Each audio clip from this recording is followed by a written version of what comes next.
Fala galera, sejam muito bem-vindos a mais um episódio de Os Munhecas, o mesacast de economia mais divertido desse Brasil. E hoje o papo é maluco. Vamos falar de uma tempestade perfeita, uma crise lá fora que, em vez de afundar o nosso barco, parece que soprou um vento a favor. Bora desvendar essa história. Pois é, parece roteiro de filme, né? Imagina só, o mundo pegando fogo e o Brasil saindo na boa. Parece contraintuitivo. Mas uma reviravolta na política comercial dos Estados Unidos criou uma situação única. E o resultado pra gente? Bom, foi algo que ninguém, mas ninguém mesmo, estava esperando. Tá, para entender como a gente se deu bem nessa, primeiro a gente precisa entender a confusão que aconteceu lá na gringa. Vamos começar nos Estados Unidos, onde, em questão de dias, décadas de regras comerciais foram para o espaço. Olha a velocidade da coisa, em 48 horas. No dia 20, a Suprema Corte dos Estados Unidos basicamente disse: essa lei de tarifas aí não vale mais, zerou o jogo. Aí no dia seguinte, a Casa Branca correu e falou: ok, então vamos criar uma nova de 10% para todo mundo. Mas não durou nenhum dia. No dia 24, eles já aumentaram para o máximo, 15%, com efeito imediato. Uma loucura que chacoalhou o planeta. E aqui tá o pulo do gato para entender a mudança. Antes, a tarifa era tipo um míssil teleguiado. Os Estados Unidos miravam um país específico e emitiam uma taxa que podia chegar a mais de 50%. Era uma punição. De repente, virou uma taxa única de 15% para todo mundo que vendia para eles. Deixou de ser uma briga com um ou outro e virou um problemão para todo o comércio global.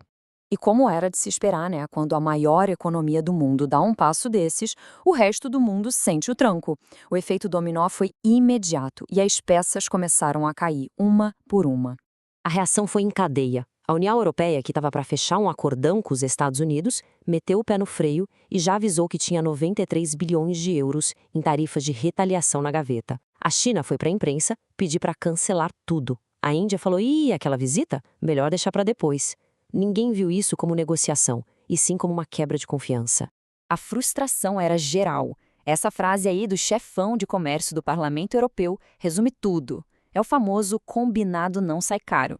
Ele basicamente disse que os Estados Unidos mudaram a regra no meio do jogo e isso acabou com qualquer clima para fazer negócio de forma justa. E é aí que a história fica boa. No meio dessa tensão toda, com todo mundo de cabelo em pé, uma coisa muito curiosa começou a acontecer aqui no Brasil.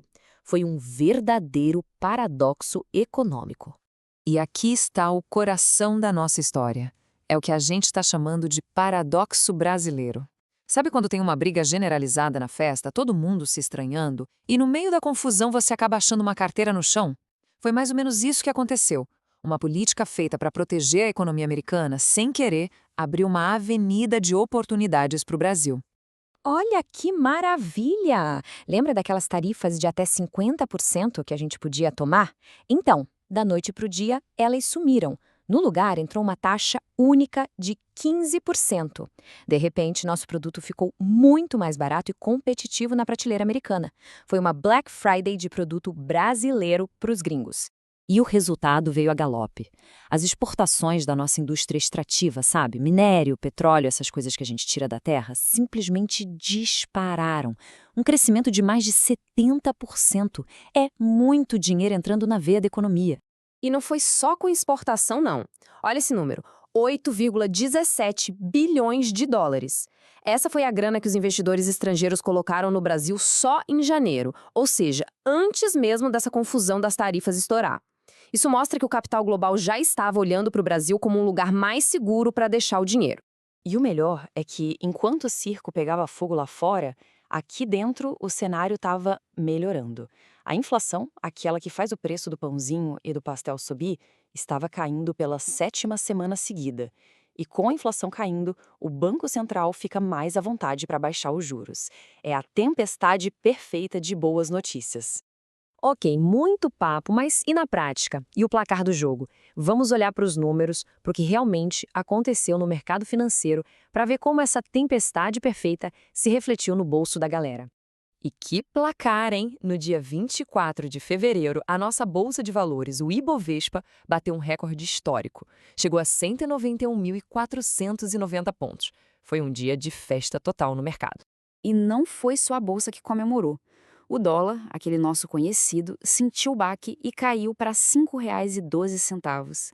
Foi o menor valor desde maio de 2024, quase 2 anos antes. Dólar mais baixo é bom para um monte de coisa, ajuda a segurar a inflação e barateia produtos importados. E agora, olha que ironia. Quem pulou de cabeça nessa oportunidade? Os gringos. Eles vieram com tudo, colocando mais de 26 bilhões de reais na nossa bolsa. Enquanto isso, uma boa parte dos gestores de fundos aqui do Brasil, os especialistas locais, ficaram com o pé atrás, mais cautelosos, e acabaram perdendo o comecinho dessa alta histórica. Às vezes, quem está de fora vê a oportunidade melhor, né? E tudo isso nos deixa com essa pergunta no final. O Brasil se tornou a bola da vez por mérito próprio, porque arrumou a casa e ficou mais forte? Ou foi só um baita golpe de sorte, um caso de estar no lugar certo, na hora certa, bem no meio de uma briga de gigantes? Talvez a resposta esteja um pouco nos dois. Fica aí a reflexão.